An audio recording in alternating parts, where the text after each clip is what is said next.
Bonjour à tous et bonjour à toutes. Alors aujourd'hui, on va ouvrir la matinale du lundi 19 octobre 2020 sur une question un petit peu brûlante au regard de l'actualité, la revalorisation de la profession et des compétences infirmières. Pourquoi, comment, quel impact? Alors, qui ont eu le courage de traiter cette question, nous avons aujourd'hui Nicolas Bouzou. Vous êtes économiste et essayiste. Vous êtes directeur du cabinet de conseil Asterès.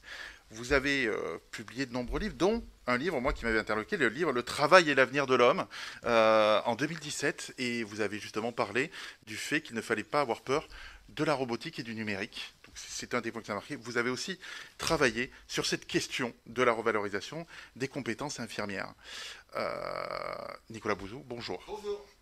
Nous avons ensuite le professeur Guy Valencien. Vous êtes chirurgien et universitaire. Vous êtes le fondateur, pardonnez mon accent anglais, de la Convention on Health Analysis and Management, CHAM.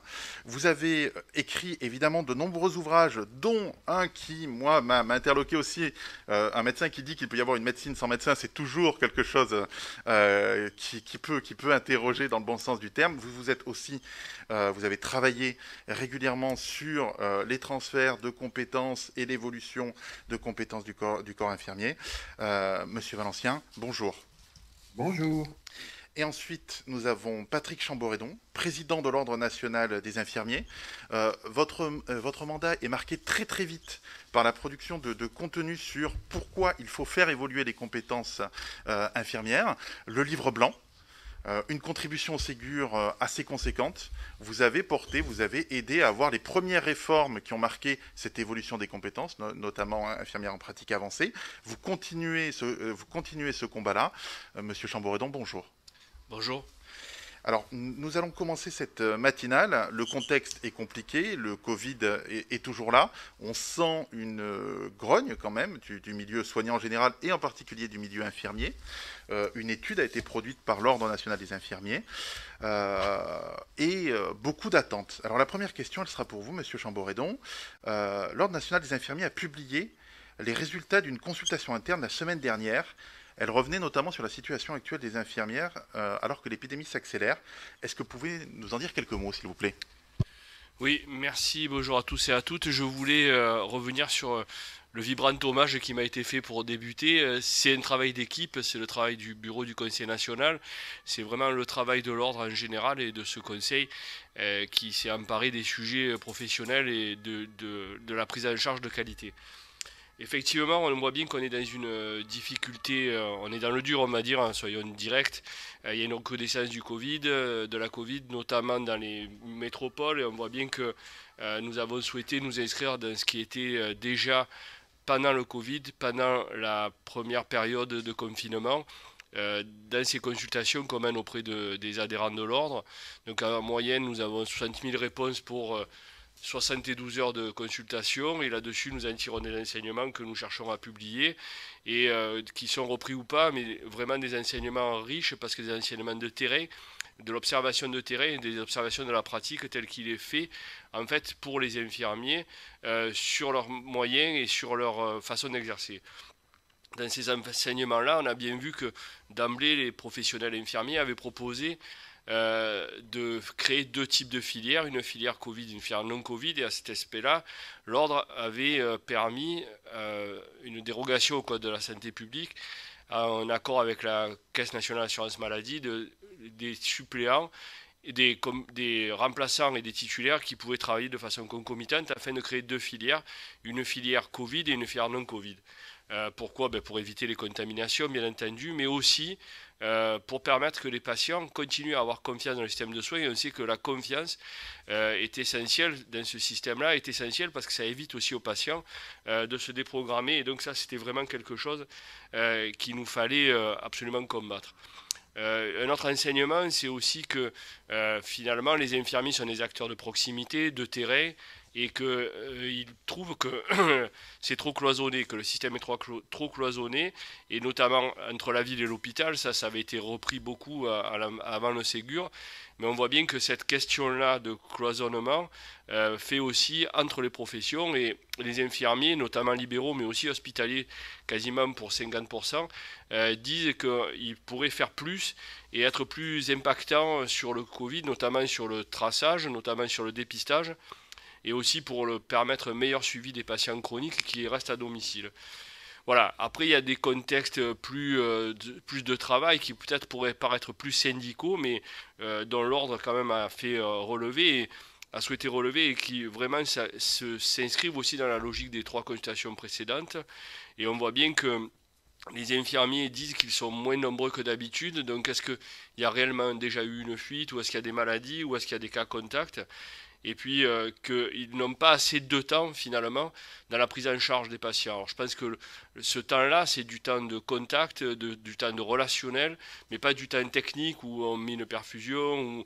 Mais il y a tout cet aspect accompagnement qui est l'essence même de la profession, sur lequel on dit que peut-être qu'il faudrait avoir un peu plus de temps, un peu plus de moyens pour assurer complètement cette mission-là. Je ne vais pas faire plus long, mais il y a encore des sujets quand même qui nous ont alertés, qu'on a souhaité vraiment donner aussi. C'est que les infirmiers annoncent pour le double depuis la dernière fois, donc de juin, que leur charge de travail a augmenté depuis le début de la crise. Et ça, je pense qu'on peut le lier à une question de déprogrammation qui n'a pas eu lieu cet été, puisqu'on a couru après le temps et après les places, après les prises en charge. Et donc on voit bien que cet aspect-là, où traditionnellement pendant l'été, finalement l'activité diminue, on a eu quand même une continuum des prises en charge, et donc que ça a été une charge de travail qui a augmenté.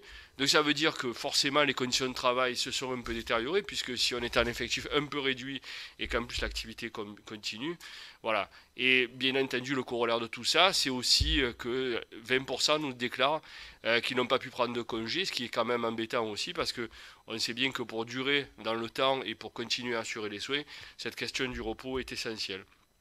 Et puis alors le chiffre le plus catastrophique qui a beaucoup été repris la semaine dernière, c'est que 40%, 37 exactement, indiquent qu'ils veulent complètement arrêter de ce travail d'infirmier dans les 5 ans à venir.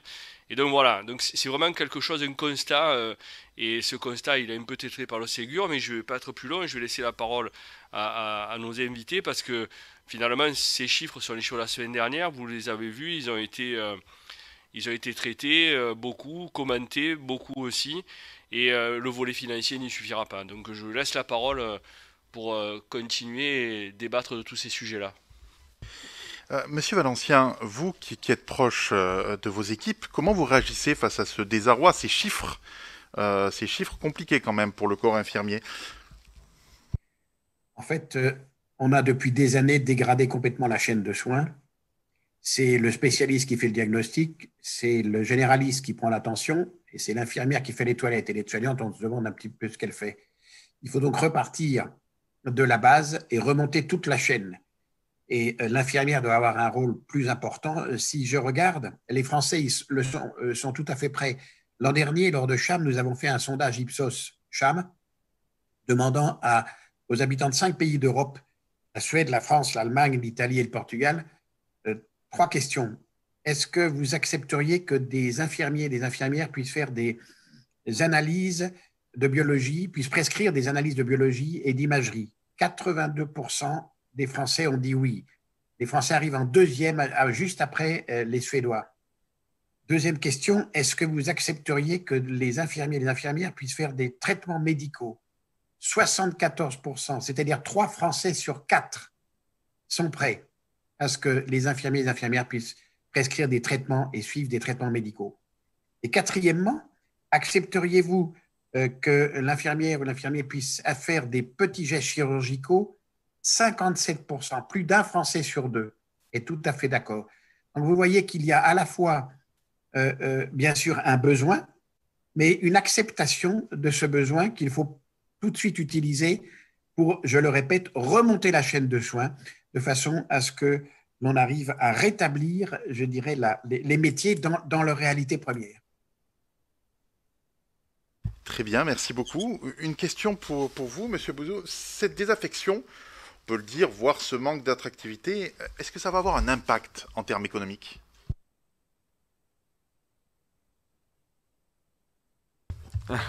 Oui, ce que vient de dire le professeur Guy Valencien, en réalité, on peut l'analyser du point de vue économique. C'est-à-dire que aujourd'hui, dans le système de soins en France, personne n'est au niveau où il devrait être au sein de sa chaîne de valeur. Et c'est aussi pour ça, donc ça génère, comme l'a dit Guy Valencien, un problème d'efficience du système, mais ça génère aussi un problème d'attractivité, parce que du coup, les offreurs de soins ont l'impression d'avoir des métiers qui ne sont pas en rapport avec leurs études et d'avoir des rémunérations qui ne sont pas en rapport ni avec leur métier ni avec leurs études. Donc ça génère aussi cette difficulté en matière d'attractivité. Et ce qu'on voit bien quand on regarde un peu la littérature académique, c'est que la question de la rémunération dans le domaine de la santé est un facteur d'attractivité très important qui peut même avoir une augmentation de la rémunération, peut avoir un impact positif sur la productivité du système de soins. Et c'est quelque chose qui apparaît clairement quand on regarde un peu la façon dont évoluait le métier des infirmières et des infirmiers ces 30 ou 40 dernières années.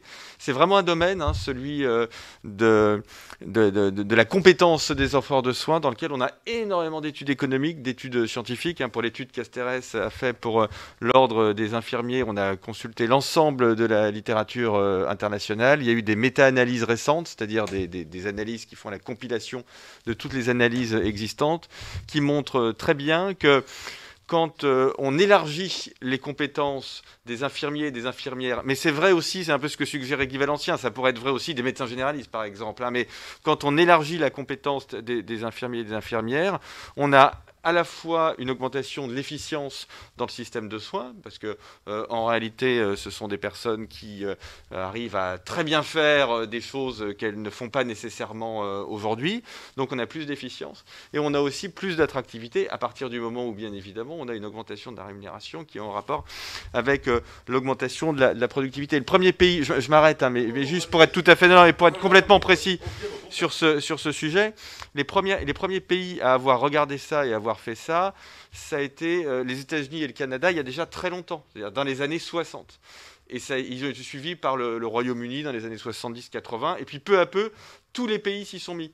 C'est intéressant parce que ça veut dire que le débat qu'on se pose aujourd'hui en France, en réalité, quasiment tous les pays du monde se sont posés le même type de débat à un moment ou à un autre. Et ils y ont à peu près tous répondu de la même façon, c'est-à-dire en élargissant les compétences, ce qui permet en effet d'augmenter l'attractivité. Mais ça ne fait pas qu'augmenter l'attractivité. C'est ça ce que je veux dire, vous voyez ? Parce que sinon, on resterait sur quelque chose, au fond, d'un peu corporatiste. Ce qu'on voit, c'est que l'élargissement des compétences, à partir du moment où c'est correctement fait, on pourra y revenir tout à l'heure, parce qu'il y a des conditions, on ne peut pas faire les choses n'importe comment, bien évidemment, mais à partir du moment où on fait ça correctement, on a vraiment des impacts importants en termes, donc je le disais, d'efficience, en termes aussi de satisfaction des patients. C'est très important. Là aussi, ça rejoint un peu le sondage que Guy Valencien a réalisé avec Ipsos, cette idée selon laquelle, au fond, les patients, parce qu'il faut penser un peu à eux aussi. C'est vrai que dans le système de soins, parfois, on ne pense pas beaucoup aux patients. Et quand on fait... Non, mais on travaille pour les patients, mais dans les colloques, dans les études, on ne demande pas nécessairement aux patients. C'est ça ce que je veux dire. Ne prenez pas mal. Et en fait, ce que l'on voit, c'est que quand on élargit... Et donc ça corrobore le sondage que donnait Guy Valencien, c'est ça ce que je voulais dire. Quand on élargit les compétences des infirmiers et des infirmières, ce qu'on a bien vu à l'étranger, c'est que ça allait plutôt avec une augmentation de la qualité des soins. On sait mesurer ça. Donc c'est vraiment des sujets sur lesquels on peut faire des études. Donc vous voyez, là il y a un point qui est central. Donc ce point de l'élargissement des compétences, il est central pour vous, infirmiers, évidemment. Vous êtes là pour ça, vous êtes un ordre. Donc vous... Bon. Mais il est central en réalité aussi pour la totalité du système de soins. Je peux revenir juste une seconde? Oui. Je peux dire un mot? Allez-y, je vous en prie. Oui, je voudrais compléter ce que dit Nicolas Bouzou, auquel j'adhère bien sûr. On a vu une dégradation, effectivement, de la qualité de la prise, de la qualité du rôle des infirmiers, notamment à l'hôpital, où on les voit de plus en plus comme étant des bouche-trous. On a des infirmiers de poule que l'on met un jour en chirurgie, après ça en médecine interne, ensuite en cardio, bref. espèce de course au remplissage de places vides qui est absolument délétère. Il y a moins d'appartenance à des départements qu'avant. La deuxième chose, c'est qu'on s'est aperçu que les infirmiers, et c'est vrai, je crois, de toute profession, bien sûr, la revalorisation salariale est importante, mais elle n'est pas prioritaire. Je suis désolé de le dire. Et je me suis un peu insurgé quand j'ai vu que l'on disait que les infirmières françaises étaient les moins bien payées d'Europe. Ça ne veut rien dire. Parce qu'une infirmière bulgare n'est pas très payée, mais par rapport au coût de la vie dans son pays, elle est très bien payée. Une infirmière française, effectivement, n'est pas très payée par rapport à une infirmière suisse, mais quand vous êtes à Genève, je connais les lieux, une infirmière suisse a un coût de la vie de 40% supérieur à ce que va avoir une infirmière qui est dans une petite ville de France. Donc arrêtons de comparer des salaires nets comme ça de pays à pays sans se rendre compte à la fois de la prise en charge, ne serait-ce qu'au point de vue santé. Nous avons le moins de reste à charge au monde, en dessous de 7% aujourd'hui, quand les Suisses sont à 20%, quand les Allemands sont à 15%, quand les Néerlandais sont encore plus. Enfin bref, soyons plus rigoureux dans l'analyse des variations de revenus entre différents pays. Est-ce que je peux à mon tour ajouter quelque chose? Guy Valencien commençait son propos en disant au fond personne n'est véritablement à sa bonne place dans le système de soins, ou en tout cas tout le monde devrait être une marche au-dessus, au fond, c'est ça ce que tu disais. Et il y a une profession en France dans laquelle les choses ont évolué avant les autres, et qu'on peut observer, c'est très intéressant, ce sont les professions de la santé visuelle. Là, les choses ont évolué, tout simplement, alors pour une raison, parce que nécessité fait loi, parce qu'on avait atteint des phénomènes de rationnement et de délai d'attente pour les patients qui étaient devenus complètement dingues, puisque dans certains départements français, il fallait attendre au moins 6 mois pour avoir rendez-vous avec un ophtalmo. Donc là, on a bien été obligé de faire des choses. En ayant un peu en ligne de mire le modèle allemand, alors sur un peu tous les sujets en France, on a toujours en ligne de mire le modèle allemand, hein, c'est le pays avec lequel on aime bien se comparer, mais là vraiment les Allemands en matière d'augmentation des compétences de chaque échelon dans le domaine de la santé visuelle étaient allés très loin, tellement loin que les ophtalmos en fait ne font aujourd'hui quasiment plus que de la chirurgie en Allemagne, donc on a regardé un peu ça.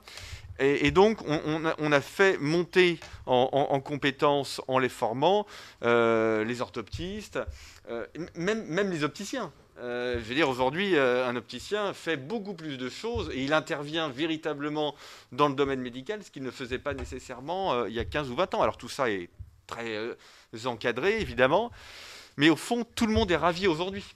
Vous voyez, quand ça a été fait, ça a suscité vraiment beaucoup de résistance, notamment, on va le dire clairement, parce qu'on est entre amis, parce qu'il y a parfois un peu de corporatisme dans les professions médicales. Et donc, quand on a dit aux ophtalmos, les opticiens pourront mesurer, faire des examens de réfraction, et oh là là, mon Dieu, ça a été vu comme quelque chose qui était absolument inacceptable au début. Et finalement, tout ceci, c'est plutôt bien organisé. Et aujourd'hui, tout le monde est content. Et en réalité, on voit bien que ça donne un début de résultat, mais qu'il va falloir aller encore plus loin. Donc, vous voyez, vraiment, ça peut se faire. C'est un peu ce qui s'amorce en France, finalement. Vas-y, Guy. Pardon. Il y a des exemples en France très concrets d'endroits où les infirmiers ont pris naturellement un rôle avec plus de responsabilités. Je pense à l'île de Molène, où on avait fait venir l'infirmier à Cham l'an dernier de l'île de Molène. Ils sont deux. Cette petite île entre Ouessant et Brest, qui est battue par les vagues et les courants. Moi, j'y suis passé en bateau, c'est impressionnant. Quand vous regardez, l'infirmier est permanent. Sur l'île, il passe une semaine seul. Il n'y a pas de médecin. Il y a une centaine de personnes, dont des personnes très âgées de près de 100 ans, sur l'île. L'hiver, il y en a 400 l'été et il y a à peu près 2-3 000 touristes qui passent à l'année. Et donc, un infirmier et une infirmière se relaient à la semaine. Ils ont un appartement, une maison à disposition avec le cabinet à côté. Ils assurent les visites dans l'île qui est petite et ils assurent des soins au-delà de ce qu'ils font. Ils peuvent assurer des soins de contention, des soins de petites sutures. Il y a une pharmacie avec les médicaments nécessaires de première utilité et ils et elles sont en relais avec le médecin qui est une consoeur du Conquet qui vient une fois par semaine. Le mardi, le médecin prend le bateau et vient faire ses consultations. Et ça marche très très bien. On a aussi l'exemple du côté d'Alès de couples médecins-infirmiers avec l'infirmier qui est en première ligne. C'est lui qui va d'abord faire la visite pour voir ce qui se passe et qui va plus d'une fois sur deux, résoudre le problème, bien sûr en informant le médecin, ce qui évite bien évidemment le recours aux urgences. Donc, ces expériences qui ont lieu en France devraient être valorisées et montrées en exemple pour que tout le monde puisse le faire. Nous devons aller vers les infirmiers et infirmières de première ligne qui iront dans les maisons, dans les entreprises, dans les administrations, les écoles, les stades, partout, en dehors des accidents de la route où on peut avoir des cas extrêmement complexes, pour assurer le diagnostic, renseigner éventuellement les autorités médicales et sanitaires sur ce qu'il faut faire et bien souvent résoudre la question, le problème, elle ou lui-même. Oui, c'est ce que j'allais dire, Guy. Effectivement, tu l'illustres très bien. C'est quelque chose qui est plutôt un constat qui existe déjà et sur lequel on est bloqué sur des textes en fait qui contraignent trop la profession d'infirmier. Et effectivement, ce qui est rassurant, c'est ce que dit Nicolas, c'est que finalement, le contexte financier est important, et ce que tu corrobores, mais c'est pas que le contexte financier, c'est aussi le contexte de l'attractivité qui passe aussi par le contour et le périmètre du métier, lui donner un peu plus d'autonomie, un peu plus de liberté et continuer à assurer finalement les besoins de santé parce qu'on n'en a pas parlé, mais notre contribution Ségur finit par justement le point de vue d'Alain Michel Serretti, donc on voit bien que pour nous c'est l'essence même de la prise en charge et c'est quelque chose de très important. Donc en fait, la France, mais je vois que l'Allemagne c'était pareil pour les ophtalmos, on est vraiment sur la question des textes réglementaires qui sont plutôt bloquants, et nous en France les infirmiers, alors que les soins, les normes évoluent tous les 5 ans, on le sait, elles sont obsolètes, donc depuis 2004 le décret d'infirmier du boulot n'a plus évolué, donc on voit bien qu'on est face à ce mur et qu'il faut que si on veut avoir une meilleure prise en charge avec plus fluide pour les patients, pour répondre mieux à leurs besoins et puis en toute humanité et en toute sécurité aussi, parce qu'il y a cet aspect-là des choses, la qualité et la sécurité des soins qui doivent être assurés. Et là, Guy, tu l'as dit, et c'est ce qu'on porte aussi, la consultation infirmière notamment, qui n'existe pas dans les textes, qui n'existe pas réglementairement, mais qui dans les faits, à l'île de Molène, c'est clairement fait.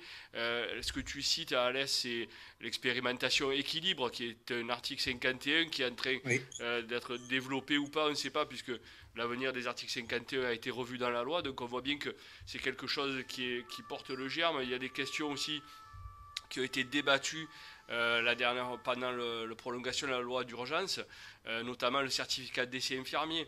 Il y a eu des débats à l'Assemblée nationale, est-ce qu'il faut être universitaire ou pas pour pouvoir signer un certificat d'essai, remplir finalement un certificat CERFA. Donc il y a toutes ces questions-là, l'adaptation de certaines posologies. Je pense qu'à l'île de Molène, l'infirmier, quand le patient a 22 de tension, tu fais quelque chose. Tu t'attends pas que le médecin arrive le mardi suivant pour que la personne ait toujours un petit sourire en coin, parce que finalement, 22 de tension, c'est pas bon de rester tout le temps. Et l'extension donc, du champ des prescriptions infirmières, qui est aussi quelque chose qu'on doit avoir en tête, parce qu'on voit bien que la qualité de la prise en charge, c'est pas stable. C'est un humain, donc forcément, il y a des variations de tension, peut-être des œdèmes, ou peut-être un rythme cardiaque, et peut-être que l'infirmier peut faire certaines choses. Et tout ça, c'est une extension finalement du rôle propre et des textes. Il y a aussi un sujet qui tient à cœur et sur lequel Olivier Véran s'était exprimé à la fin du Ségur, c'est tout ce qui est santé publique, et prévention et éducation thérapeutique, parce qu'on sait que c'est quelque chose qui doit faire. Et puis à cette période, je pense qu'on ne peut pas se passer du débat sur les vaccins, puisque c'est quelque chose quand même qui est aussi une réalité. Juste pour remettre le cadre, et je pense que tu ne me contrediras pas, il n'y a pas de diagnostic pour un vaccin. On est face à des recommandations internationales, des produits qui sont balisés, qui sont fiabilisés, et encore une fois, l'infirmier est contraint par les textes, et ça, c'est quelque chose qui est un peu dommage. Bon, bien entendu, il y a deux volets que tu as évoqués, Nicolas.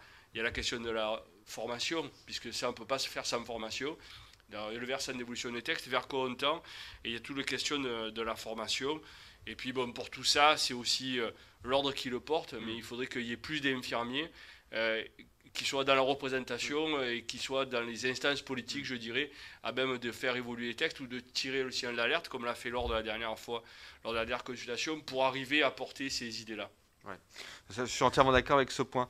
Peut-être un dernier mot sur la consultation infirmière, parce que là encore, dans les méta-analyses qu'on a consultées, on voit que l'extension des compétences, elle permet une réduction de la durée d'hospitalisation, une réduction du nombre d'hospitalisations. Donc, c'est pour ça que j'étais passionné par l'exemple de Molène.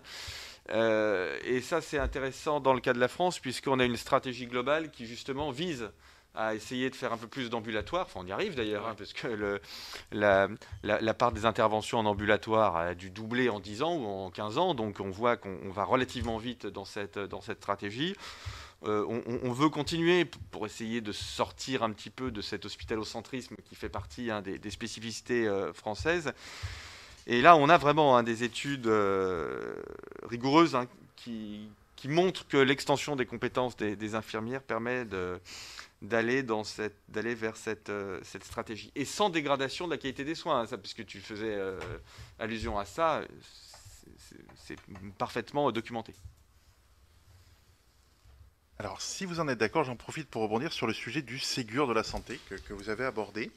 Je vais commencer par une question pour vous, Monsieur Chamboredon. L'Ordre national des infirmiers a fait des propositions dans le cadre du Ségur de la santé. Est-ce que vous pourriez nous en rappeler quelques-unes?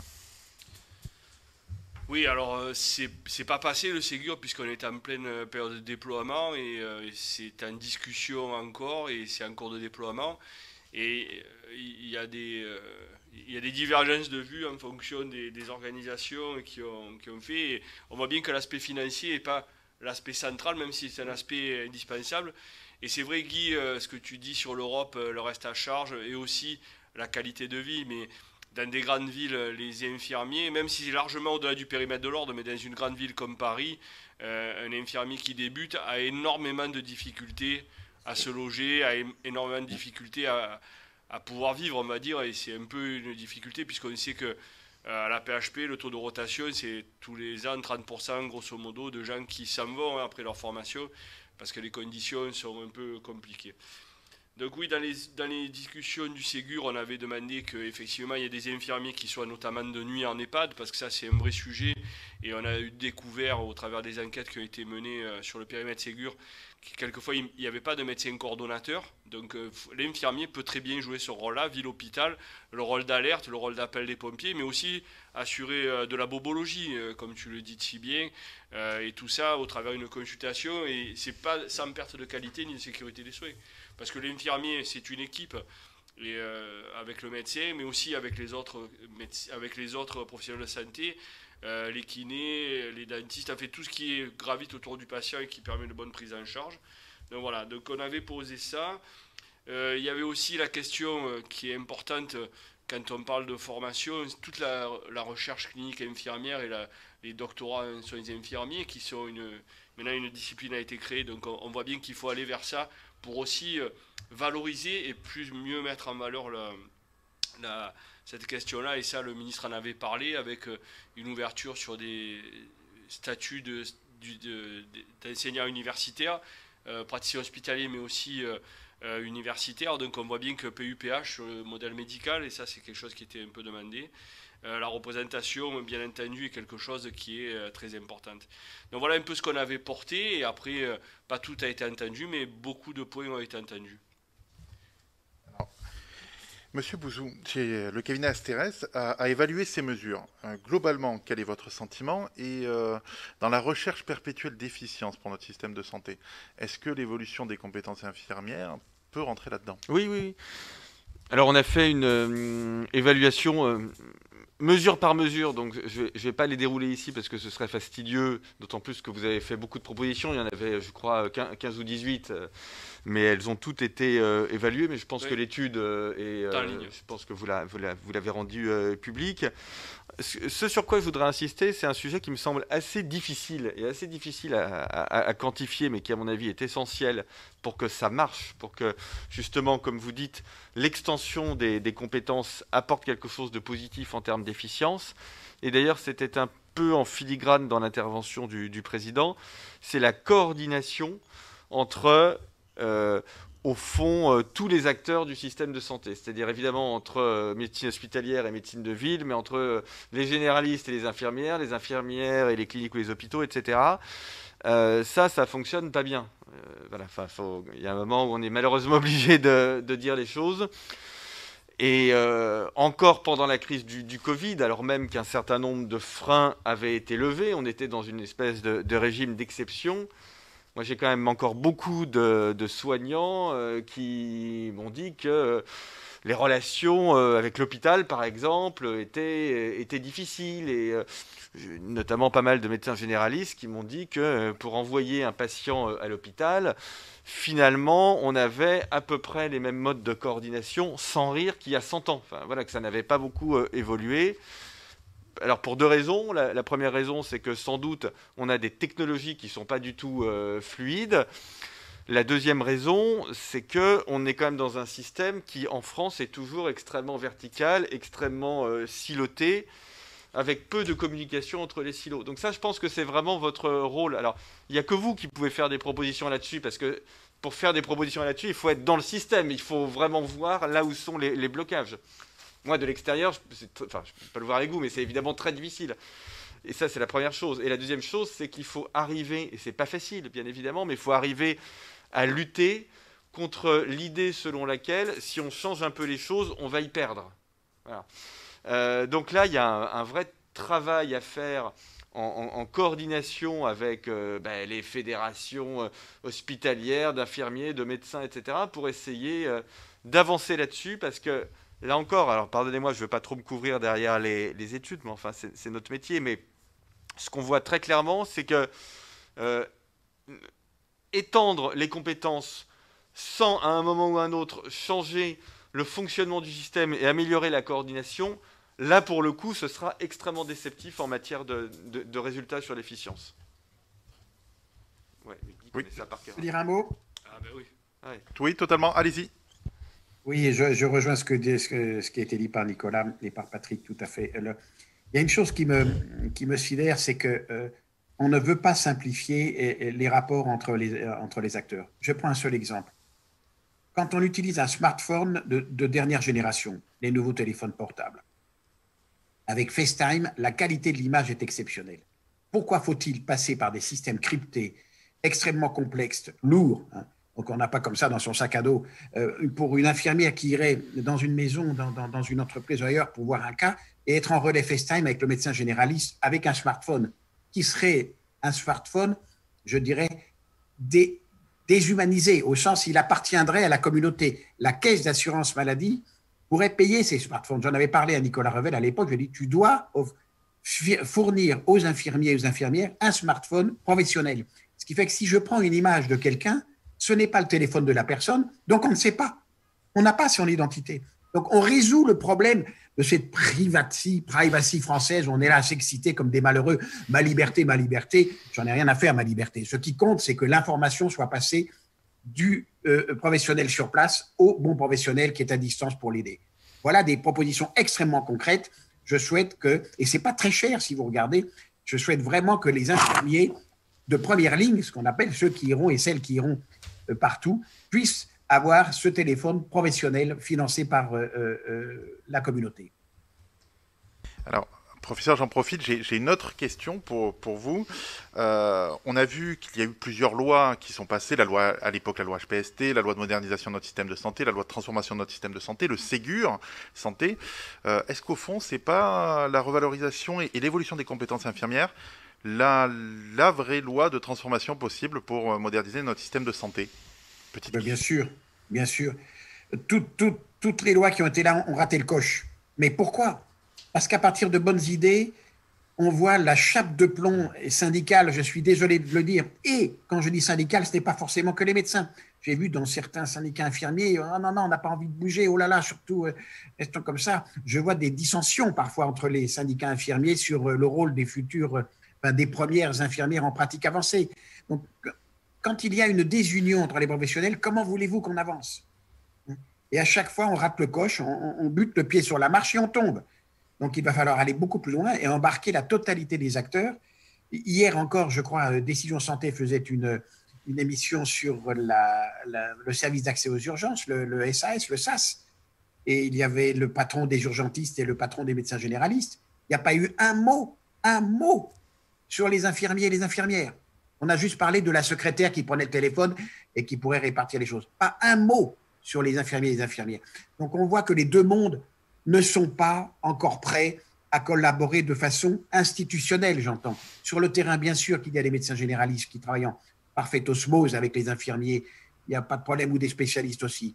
Mais dans les règlements, ça ne passe pas. Et c'est là où est la véritable bataille à engager pour gagner et faire en sorte qu'on ait une fluidité. Et je pense que ça passe par le minimum de régulation, pardonnez-moi. Faisons confiance aux acteurs, foutons-leur la paix et que l'État contrôle a posteriori les déviants, mais pas a priori. Laissons faire et vous verrez qu'on s'entendra très bien ensemble. Alors, j'en profite justement pour rebondir sur un autre sujet législatif. En ce moment est étudié le PLFSS, le projet de loi de financement de la sécurité sociale. Alors, il y a quelque chose qui a pu interloquer certains de nos auditeurs, que ce soit les textes qui sont sortis pendant la crise ou le PLFSS, le mot infirmier apparaît peu. Par exemple, le PLFSS, la mention infirmier n'arrive que 3 fois, dans les autres textes, aucune fois. Alors, j'ai une question pour vous, Monsieur Ouzou. Alors que ce PLFSS est en train d'être discuté, qu'est-ce que vous préconiseriez, justement, de mettre en place prioritairement dans ce qui a été déjà travaillé au sein de l'ANDE, que vous avez pu analyser avec votre cabinet, qu'est-ce qui permettrait aussi d'alléger les finances publiques? Alors déjà, je pense qu'il faut regarder un peu au-delà du PLFSS. C'est-à-dire que mon sentiment, c'est que déjà, le plan santé 2022, en réalité, allait dans la bonne direction. Il est arrivé trop tard. Il n'est pas arrivé au bon moment. Enfin, je vous le dis comme je le pense que le gouvernement a quand même beaucoup joué de malchance dans cette affaire, parce que je pense que globalement, la philosophie est la bonne. Par exemple, cette idée qui consiste à dire, et qu'on soutient dans l'étude, et que je crois que vous soutenez aussi, que certes, la T2A est sans doute un meilleur système que le système précédent, mais c'est aussi un système qui présente un certain nombre d'effets pervers, parce qu'il est complètement évident, enfin c'est vraiment de l'analyse économique de base, mais que quand vous tarifez à l'acte, et bien du coup, vous poussez au fond les acteurs à faire trop d'actes, et pas forcément les actes à plus forte valeur ajoutée. Donc il faut arriver à aller vers quelque chose qui ressemble à du forfait. Donc ça, c'est quand même quelque chose qui est dans l'esprit du gouvernement. Alors, après, une fois qu'on a dit ça, c'est exactement ce que disait Guy Valencien. C'est-à-dire que l'idée, elle est bonne. Ensuite, ce qui est très compliqué, c'est de décliner ça très concrètement. Parce que, vous savez, tous les pays du monde sont sur cette réflexion. Moi, ça me frappe beaucoup, d'ailleurs, c'est ce qui me passionne dans les questions de santé. C'est que tout le monde tâtonne et cherche un modèle. Alors, les pays qui tarifient à l'activité essaient d'en sortir. Les pays qui tarifient pas à l'activité ou moins à l'activité, ce qui est le cas, je sais pas, du Royaume-Uni par exemple, veulent y aller. Donc, vous voyez bien que c'est pas des sujets évidents. Mais donc, cette philosophie qui était celle de la santé 2022, je pense qu'elle est bonne. Je pense que la philosophie du Ségur, et vous avez tout à fait raison de rappeler que on est in the process, comme on dit en bon français, hein, c'est pas terminé. Je pense que la philosophie est la bonne aussi. Donc il faut aller vraiment au-delà de le PLFSS est un acte, comme le budget, c'est l'acte politique important de l'année. Mais cette année, elle est extrêmement spéciale. Et donc, je pense qu'il faut arriver à aller au-delà de ça. Après, les mesures, pour répondre précisément à votre question, qui me semblent les plus importantes et les plus urgentes, ce sont des mesures qui donnent un pouvoir de prescription aux infirmiers et aux infirmières et qui permettent d'aller vers cette logique du forfait plus que de l'activité, ce en quoi nous en revenons à cette question, mais qui est quasiment hors PLFSS, de la coordination des acteurs. Professeur, une question que je vais vous poser. On arrive justement à un moment où ce PLFSS parle du Covid-19. Donc aujourd'hui, quelles seraient les mesures que pourrait prendre le gouvernement le plus rapidement possible au regard du Covid-19 et quelles sont les compétences à libérer au niveau des infirmiers pour lutter efficacement contre le Covid-19? Je vais vous répondre que je n'en sais rien. C'est bien malin qui peut savoir. Je suis désolé, mais quand je vois la bronca contre le gouvernement, je voudrais que ceux qui hurlent, se mettent à sa place. Et j'aimerais leur demander, que ferais-tu? Et j'avoue que je n'ai pas de réponse évidente, tant cette maladie nous déroute tous les jours. On a cessé de se tromper. Tout le monde. Donc arrêtons de taper sur celles et ceux qui sont en charge d'essayer de faire en sorte que les choses se passent le moins mal possible. Donc honnêtement, je n'ai pas de bonne réponse à ce que vous dites, Mais je voudrais revenir peut-être juste un tout petit peu sur ce qu'a dit Nicolas, et je suis d'accord avec lui. C'est vrai que la tarification à l'activité, aujourd'hui, c'est vraiment cochon, c'est dégoûtant, c'est du capitalisme pur, c'est odieux, c'est ridicule de dire ça. Toute économie est payée d'une façon ou d'une autre à une activité. Ce qui nous a manqué dans le projet de l'activité, c'est de rajouter la qualité. C'est ça. Et si on rajoute la pertinence des actes et la qualité des actes à leur quantité, on aboutit alors probablement à un mode de financement, non pas idéal, mais pratique, je veux dire. Alors le forfait en est un. On peut aller aussi à rajouter une partie de populationnel en fonction du nombre de personnes que l'on prend. Mais cessons de croire que la tarification à l'activité est une catastrophe, à condition d'y rajouter les critères de pertinence et de qualité, ce qui n'est pas fait. Et c'est mon combat prochain, c'est de pousser les autorités à véritablement dessiner un cadre de pertinence qui soit fait avec les associations savantes, des spécialités, et les infirmiers en partie aussi. Ça ne touche pas que les médecins, ça doit être fait aussi par les infirmiers. Et je dirais directement qu'on passe au niveau européen. On arrête d'être franchouillard, parce que je sache, la qualité des soins, pour moi, de l'expérience que j'ai, la qualité d'une opération que je fais, elle est la même à Berlin, à Madrid, à Paris ou à Bruxelles. Donc on devrait d'emblée européen sauter la souveraineté nationale pour se dire, nous avons un espace sanitaire européen pour lequel les données de qualité, de pertinence de soins doivent être communes. Monsieur Chamboredon, vous avez à la fois, avec le bureau de l'Ordre national des infirmiers, fait des propositions lors du confinement, fait des propositions lors du déconfinement, par le biais de communiqués de presse qu'on a pu tous voir et qui sont sur le site internet de l'Ordre. Aujourd'hui, pour vous, quelle serait la priorité par rapport au Covid-19, par rapport à tout ce qui se passe? Quelle serait la priorité, une compétence à libérer? Alors bon, effectivement, c'est très difficile de prédire ce qui va se passer le mois prochain. Qui aurait dit que là, on allait vivre un couvre-feu, finalement, 6 mois après être déconfiné. Donc c'est assez compliqué. Moi, je pense que prioritairement, il y a plusieurs sujets, notamment, je vais plaider pour les infirmiers, bien entendu, hein, ce serait malheureux que je ne le fasse pas, mais il y a la question de la vaccination. Moi, je pense que c'est essentiel qu'on agisse et qu'on libère les compétences. Et je parle des infirmiers, mais il n'y a pas que, et je sais que même au sein de la profession, c'est discuté. Mais on doit être sur le pont très nombreux. C'est une mesure de santé publique qui est peu onéreuse. Et on sait qu'en France, et pas trop en Europe, mais en France beaucoup, il y a une vraie hésitation vaccinale. C'est très documenté. Et même maintenant, on voit que sur la vaccination pour la grippe, il y a déjà des sujets, il y a déjà des sorties erratiques qui disent non mais moi je ne me ferai pas vacciner, moi je vais y aller. Donc il y a vraiment toute une défiance et on sait que peut-être la Covid deviendra la prochaine maladie respiratoire du siècle avec laquelle il va falloir qu'on apprenne à vivre. Et un des recours, c'est vraiment la vaccination, tout au moins ce qui se dessine à travers le monde, tout au moins si on écoute le président Trump. Donc on voit bien que malgré tout, il faut absolument qu'on soit beaucoup plus présent sur ce sujet-là.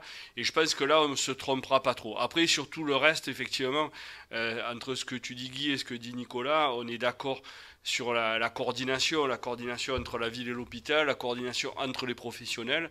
Je crois que j'ai pour souvenir que lorsque le ministre Véran a ouvert le Ségur, il a dit lors des états généraux de la santé, tout le monde a parlé de la coordination. C'était il y a 10 ans, tout le monde a fait des discours et finalement on revient 10 ans après et la coordination, c'est toujours ce qui pêche. Donc on voit bien que ça, il faut qu'il y ait un acteur dans le système qui soit en charge de cette coordination et qui vraiment remplisse cette fonction-là parce qu'on voit que c'est essentiel. On a beaucoup parlé des lits de réanimation au début de la crise. La ville, enfin, l'hôpital et le public et l'hôpital privé. On voit bien que la coordination, ça se joue aussi sur l'information, sur les prises en charge. Donc on voit bien que ça passe à la structure et professionnelle. Et l'infirmier est quand même un des piliers, si ce n'est, je dirais, le pilier, qui parle à la fois à la ville, à l'hôpital, qui travaille avec le médico-social, ce qui est quand même assez rare. Et donc on voit bien qu'on est au centre de beaucoup de problématiques qu'on peut régler.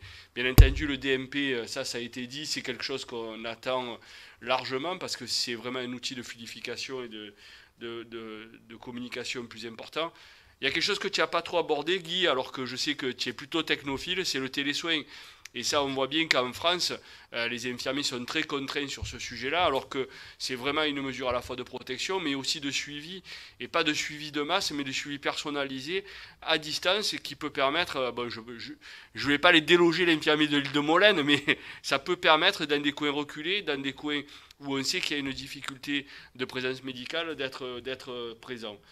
La responsabilité populationnelle, c'est dans le PLFSS, il y a des amendements qui sont portés à ce sujet-là. Effectivement, la qualité, la sécurité des soins, du côté du régulateur de l'ordre, que je suis là aujourd'hui pour représenter, c'est une évidence. On ne peut pas faire des soins pour faire des soins, et il faut que ça soit bon pour le patient et que ça soit totalement pertinent.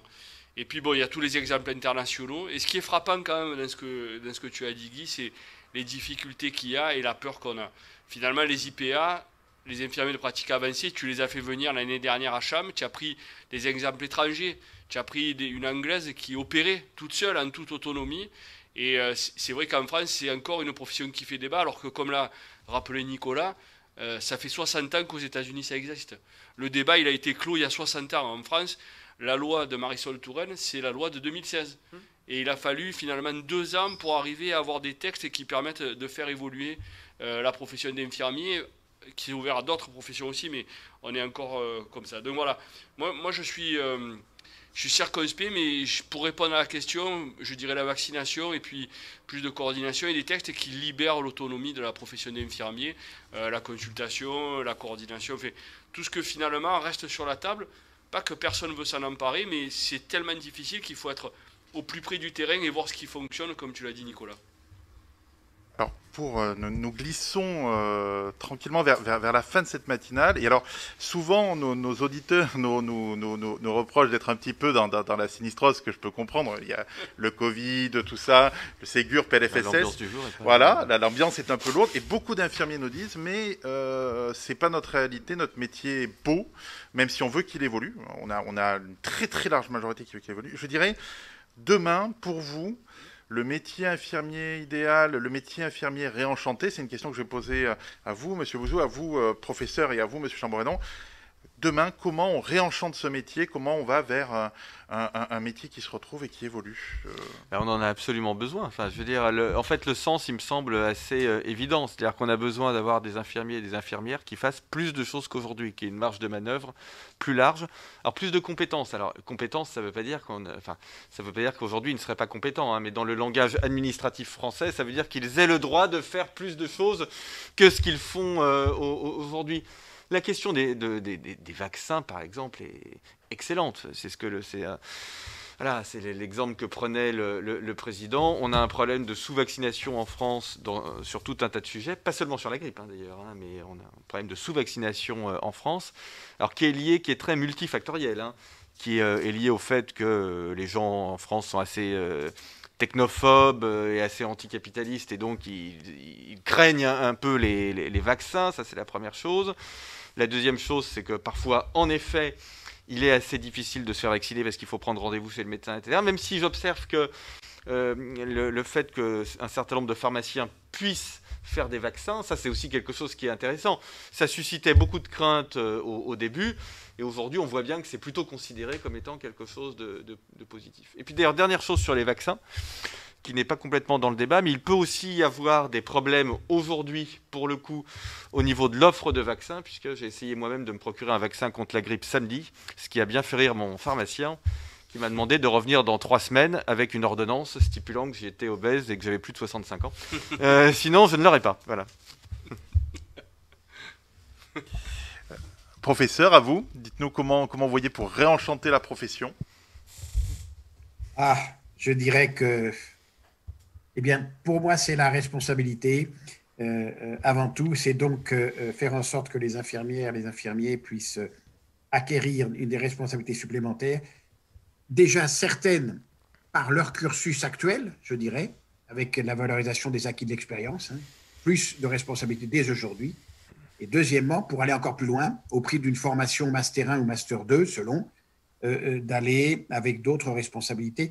C'est l'infirmier, c'est l'infirmière qui va dans les maisons. Les médecins ne font plus de visites. C'est lui qui connaît, qui sait où habitent les gens, comment ils vivent au quotidien. Ils sont dans la réalité du monde. Et c'est ça qui est merveilleux, parce que c'est comme ça qu'on arrive à soigner le mieux, parce qu'on sait qui est qui, et pas uniquement dans le bureau impersonnel d'un médecin. Donc je crois beaucoup à cette évolution du métier d'infirmier. Je répète que je suis un militant forcené pour les infirmiers et infirmières de première ligne, comme au Canada, qui ont vraiment un rôle majeur de prise en charge primaire et d'organisation des soins autour avec les médecins. Nos confrères se plaignent d'être débordés, mais en même temps, ils détestent de voir arriver le corps infirmier qui pourrait leur piquer un petit peu du boulot. C'est totalement absurde, je veux dire. Donc, vous êtes en plus les plus nombreux. Donc, si vous êtes unis avec une vision claire de ce que vous voulez demain, vous allez gagner. Et il faut y aller fort, très fort, beaucoup plus fort qu'aujourd'hui pour dire nous sommes là et nous devons être le premier maillon de la chaîne de prise en charge des malades et des blessés. Ouais. Pardon, et dernier point, avec effectivement, juste, je vais vite, Claude, avec une relation, comme le disait Nicolas, beaucoup plus forte avec le médico-social. On en a assez d'avoir saucissonné le système en différentes petites branches, dont certaines sont régionales, d'autres départementales, d'autres les caisses ceci, les caisses cela. Mais quel bordel! Excusez-moi de le dire, mais on vit dans un monde de fous. On ne sait pas comment s'y retrouver. Donc, simplifions et responsabilisons. Ce sont les deux mots-clés de l'évolution du système de santé.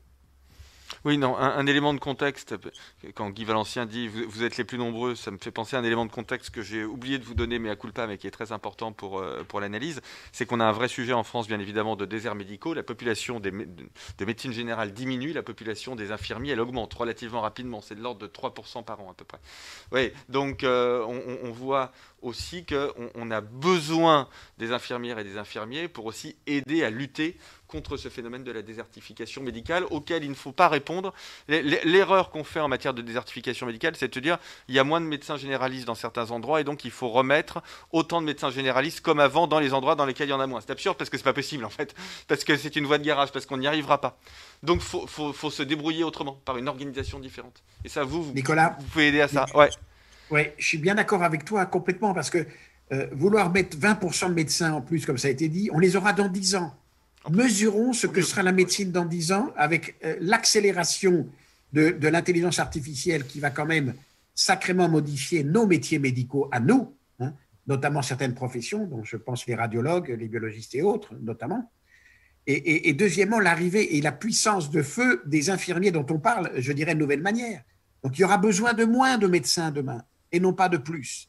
Et c'est vrai que ces infirmiers, ces infirmières de première ligne ne doivent pas être mis spécifiquement dans les zones désertes. Partout, ils doivent être là. C'est une volonté nationale. Ce n'est pas fait pour combler des endroits où il n'y a pas de médecins. Ce serait scandaleux.